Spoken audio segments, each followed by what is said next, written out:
Selamat petang, salam sejahtera. Ini satu pendedahan yang paling menarik daripada ahli politik, yaitu Timbalan Perdana Menteri Malaysia. Ia berkaitan dengan Parti Perikatan Nasional dan PAS.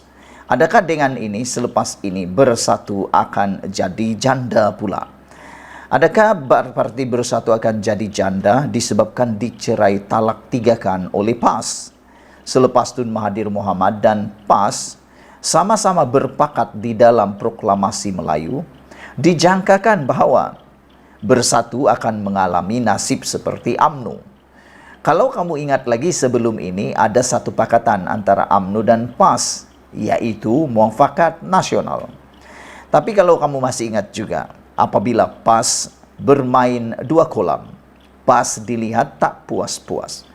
PAS dilihat bermain 2 kolam, bermain dengan Perikatan Nasional, pada masa yang sama bermain lagi dengan Muafakat Nasional. Sehingga kan UMNO dan Barisan Nasional akhirnya terasa disisihkan, diketepikan dan tidak berguna lagi. Berkata pepatah, madu sudah habis dihisap, sepah dibuang. UMNO akhirnya berjuang bersendirian, apabila PAS pula berjuang bersama dengan Perikatan Nasional. Dengan itu, Timbalan Perdana Menteri Zahid Hamidi membuat satu pengakuan yang paling menarik perhatian kita. Membuat satu pengakuan pendedahan yang amat relevan dan juga rasional. Apabila Zahid Hamidi menyatakan, dengan siapapun parti itu bersama pasti kena tendang. Siapa parti itu yang dimaksudkan oleh Zahid Hamidi? Pastinya ia sedang menunjuk kepada Parti PAS. Ada orang kata PAS ini suka bermain kolam. Dengan kata lain, ada juga penganalisis dan pengkritik politik mengatakan PAS ini mata keranjang. Tak puas dengan satu, bermain dengan 2. Dulu bermain dengan UMNO dan Barisan Nasional dan bersama dengan Perikatan Nasional dan Bersatu. Kini lain pula takbiat PAS. Sudah bermain dengan Bersatu, bermain lagi dengan Mahathir Mohamad, walaupun tidak ada pakatan pada waktu ini. Namun, kita dapat melihat PAS cuba mencari nyawa baru. Presiden UMNO Ahmad Zahid Hamidi menjangkakan gabungan-gabungan parti-parti yang didakwa kononnya memperjuangkan kaum Melayu akan berpecah tidak lama lagi.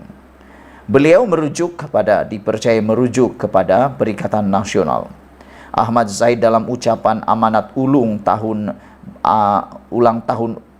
UMNO malam tadi berkias dengan menyorot semula insiden perpecahan dalaman yang dialami salah satu parti komponen gabungan pembangkang tersebut.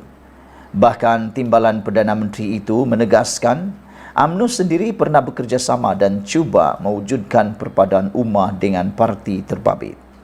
Walaupun kita cuba dengan perasaan yang mahu mewujudkan penyatuan ummah, kita telah cuba atas nama Piagam dan Muafakat Nasional. Tapi parti itu dengan siapapun, apabila dia bersekongkol, pasti parti itu akan ditendang dan diterajang, termasuk kita, kata Zahid Hamidi. Jadi kita harap lepas ini, Zahid Hamidi, UMNO dan Barisan Nasional bertaubatlah cepat-cepat. Jangan sampai menyelup lubang yang sama dipatuk ular yang sama. Jangan sampai 2 kali dipatuk oleh ular yang sama dalam lubang yang sama. Kerana PAS sudah pun memberikan isyarat dalam Muafakat Nasional kepada Barisan Nasional dan UMNO. Saya yakin, kata Zahid Hamidi, gabungan parti yang disertai oleh parti itu sekarang ini pun, apabila kocakan mula berlaku, saya fikir tak lama lagi gabungan itu pecah. Nah, begitulah yang dijangkakan oleh Zahid Hamidi. PAS mungkin akan meninggalkan Perikatan Nasional atau dia akan bermain seperti Muafakat Nasional. Tak cerai tapi bermain 2 kolam. Tak ada kata putus, mau berpisah, mau bercerai, tapi gantung-gantung juga hubungannya. Akhirnya yang akan merana nanti, yang tak tahu nak buat apa lagi, ialah Muhyiddin Yassin dan Bersatu. Nak pergi ke kiri tak boleh, ke kanan tak boleh. Jadi PAS pula bermain 2 kolam. itu yang dialami oleh UMNO dahulu. Rakan kongsi politik mereka juga akan ditendang sebagaimana dia tendang kita, kata Zahid Hamidi. Beliau berkata demikian di surau yang terletak di bangunan Ibu Pejabat UMNO di tengah Kuala Lumpur malam tadi. Pada 2019, UMNO dan PAS memeterai piagam Muafakat Nasional sebagai langkah ke arah Pakatan Pilihan Raya Rasmi. Bagaimanapun pada tahun berikutnya, PAS menyertai Perikatan Nasional.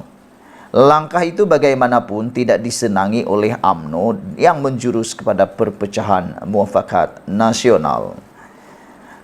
Diminta mengulas lanjut mengenai ucapan itu. Zahid menyifatkan hubungan parti politik di dalam Perikatan Nasional itu seperti perkawinan muta'ah politik ataupun perkawinan kontrak semata-mata. Kita mendengar bahwa perkawinan muta'ah politik itu pasti dalam bentuk sementara, kata Zahid Hamidi. Kita tunggulah apabila retak nanti belah, katanya selepas ditanya pemberita. Sementara itu, dia dalam ucapannya turut menekankan perjuangan asas dalam mengukuhkan kekuatan Melayu dan Islam mesti kekal dalam asas parti itu meskipun telah bergabung dalam sekutu baru. Kalau kini kita menjadi sebahagian daripada kerajaan, walaupun jumlah sumbangan kita kecil, namun kalau kita lihat mudarat, mana lebih besar, kata Zahid Hamidi. Mana lebih kecil kalau kita bersama satu pihak kini bersama rakan kita dalam kerajaan perpaduan. Saya suka dengan keputusan Zahid Hamidi ini. Beliau melihat mudarat yang kecil berbanding mudarat yang besar. Pastinya kalau UMNO tak menerima atau Barisan Nasional tak menerima usul daripada Kebawah Duli Yang Maha Mulia di Pertuan Agung untuk mewujudkan kerajaan perpaduan dan menyertai kerajaan perpaduan, mudaratnya lebih besar untuk UMNO dan Barisan Nasional. Dan saya pikir kalau Barisan Nasional dan UMNO tak menyertai kerajaan perpaduan yang telah dititahkan oleh Kebawah Duli Yang Maha Mulia di Pertuan Agung ini, saya pikir UMNO dan Barisan Nasional mungkin sudah terkubur selama-lamanya dan sudah tidak mampu berdiri lagi. Tetapi sekarang ini kita lihat kepimpinan daripada UMNO Barisan Nasional mula menunjukkan diri di dalam kerajaan. Tentu kita lihat mudarat yang kita pernah bersama-sama, satu pihak atas nama Melayu kononnya, atas nama Islam kononnya, dan mereka masih menemplak Islam tergugat. Sedangkan kita berada dalam kerajaan sekarang ini, kita tidak pernah meninggalkan perjuangan untuk mensyumulkan Islam berasaskan akar bumi. Tunjang kita sebagai orang Melayu, maka kita akan terus pekukuhkan perjuangan tanpa tinggalkan kemajmukan bahwa Malaysia sebuah negara majmuk, kata Zahid Hamidi. Untuk kali ini saya selut kepada Zahid Hamidi. Ini satu pendedahan yang luar biasa. Bagus untuk kita fikirkan. Sekian dulu. Jangan lupa tinggalkan komen Anda, tekan butang subscribe. Kita jumpa lagi. Bye-bye.